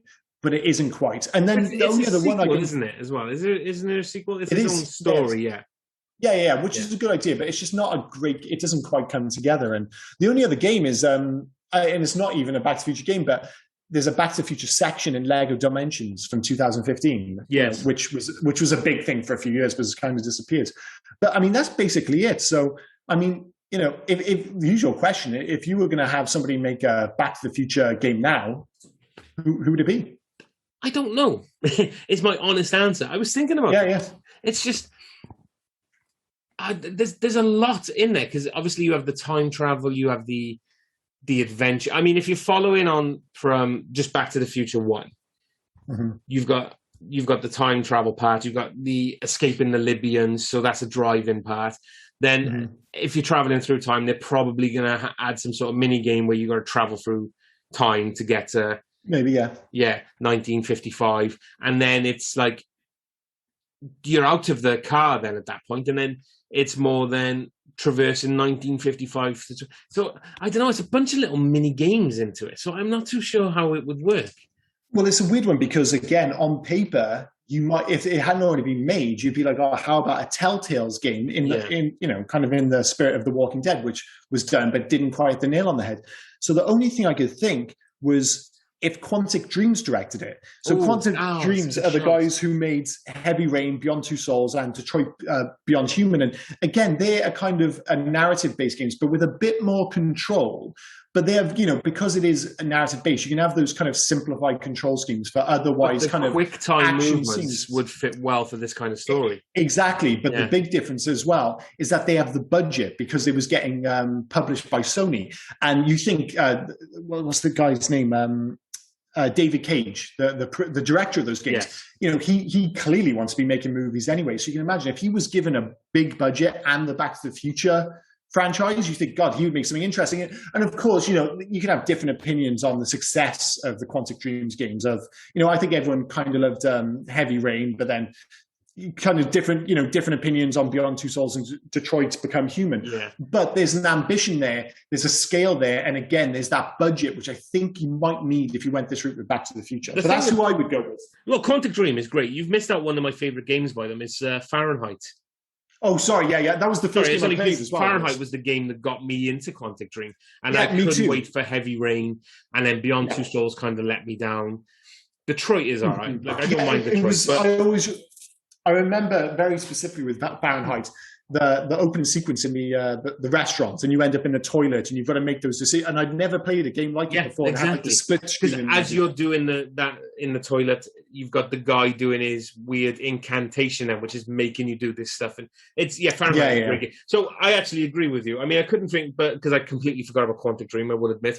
But that sounds like the perfect route to go down if you were going to do that. So spot on, mate. Well, that's it. So okay. So the only next thing now is to ask you what's coming next. No, hang on. No. You're jumping the gun there, it's episode 20. Oh, no, it is, isn't it? I am jumping the gun. Whoa. You're getting ahead of yourself. We usually have, the whole point of the show is to say what we actually think of the film. Does it hold up? And would you encourage us? I'm getting really excited for something else then. So it'll become apparent very soon as to why you wanted to jump the gun. But in terms of, I mean, from my perspective, it's still a 5-star film, that goes without saying. And of course, if you're somehow one of the few people who haven't seen this film, for the love of God, go and see it. I mean, as I said, I would see this as like a mark against somebody's character. If somebody came up to me and said, I don't like Back to the Future, it's kind of like those weirdos, you know, somebody comes up and says, I don't like chocolate, and you're immediately like, I'm not going to trust this motherfucker. It's exactly the same with Back to the Future. It doesn't have to be your favorite film, but if you don't like it, I'm like, we're probably not going to get on. So yes, 5 stars, and of course, go and watch Back to the Future. Absolutely, 100%. I totally agree. It's okay. You can jump to the important bit now. Jump to the important bit. It's a 5-star film, and I would recommend it to everyone else. I mean, I've always said as we've recorded these how much I love this film. It's not just this one film, but all 3 films have an impact on me. So I would totally recommend it to others, and it's 5 stars. So moving on. Next week. See, the reason he was always going to be excited about this, because the thing is, this was supposed to be my turn. I was supposed to take this. This is supposed to be my pick next, but of course, it's episode. It is, yeah. It's episode 25, and Rob always wants to do a very specific movie for episode 25. So have at it, buddy. If I've never mentioned, and I'm going to get slated if people do watch this film, but if I've never mentioned this film during these podcasts, episode 25 is going to be The Adventures of Buckaroo Banzai Across the Eighth Dimension. This is going to get all the hits, man. This is going to get so many listens, all those Buckaroo Banzai fans. Just be clear, somehow this is a movie that absolutely passed me by in the 80s. The first time I ever heard of this film was watching Ready Player One. Yeah. And but I've got to be honest, since then, rather than watching it, I've only seen the closing credits. They might be the greatest closing credits to any film ever. It's just I haven't seen the rest of the film. So, yes, I am very much looking forward to watching this film that I know very little about. But yeah, this is going to be an interesting one for sure. I am very much looking forward to you coming on to next week's episode, just calling me an absolute asshole once you watch this film. I love it. I will preface it's. I'm not going to give my score. It's not, but I always enjoy this film, and it's. But it's out there. It is. I'm looking forward to it. It's a film I haven't seen. Visually, it ticks a lot of the boxes. As I said, those closing credits, which we'll put up on our Facebook and shit ahead of time to try and encourage people to maybe get involved. But yeah, Buckaroo Banzai, man. Let's fucking do it. Why not? Yeah. This is absolutely bonkers. This is like the first truly like the film that I genuinely know fuck all about. All-star cast: Peter Weller, Jeff Goldblum, John Lithgow, Clancy Brown from Highlander, and many others that I haven't mentioned right now. Like so many names in this film. Christopher Lloyd.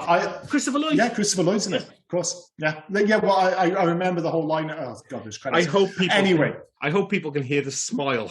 Yes. I think the term is shit-eating grin. I think that's probably bang on right now. Yeah. But yeah, as always, thanks for listening. If you get a chance, please do join us for what I'm sure will be an absolutely spectacular episode 25 of the Hey You Guys podcast. What is it? The Adventures of Buckaroo Banzai? The Adventures of Buckaroo Banzai Across the Eighth Dimension. Fucking hell. Yeah, I can't wait. It's going to be amazing. Please join us next week. And as always, thanks for listening. Cheers, dude. Oh, yeah. And before I forget, because I always forget, here's Rob telling you where you can actually find us. Yeah, so we're currently on Facebook, Instagram, and Twitter under Hey You Guys 80s or at Hey You Guys 80s. And we're also on email at heyyouguys80s@gmail.com. Please feel free to drop us any emails, any recommendations, or any reviews you have. But whilst we're on about that, wherever you get your podcasts, please also smash the subscribe button. Yes, I said smash. It's fine. Don't worry about it. It's fine. Leave us a review and leave us some 5-star ratings as well. But make sure they're 5-star ratings. Yeah. We're not interested in 1-star. 5-star. If it's not going to be 5-star, don't go smashing anything. Just leave your opinion to yourself. 5-star ratings only. But yeah, if you could do that, we'd really appreciate it. Thanks, guys. Thank you. See you next week.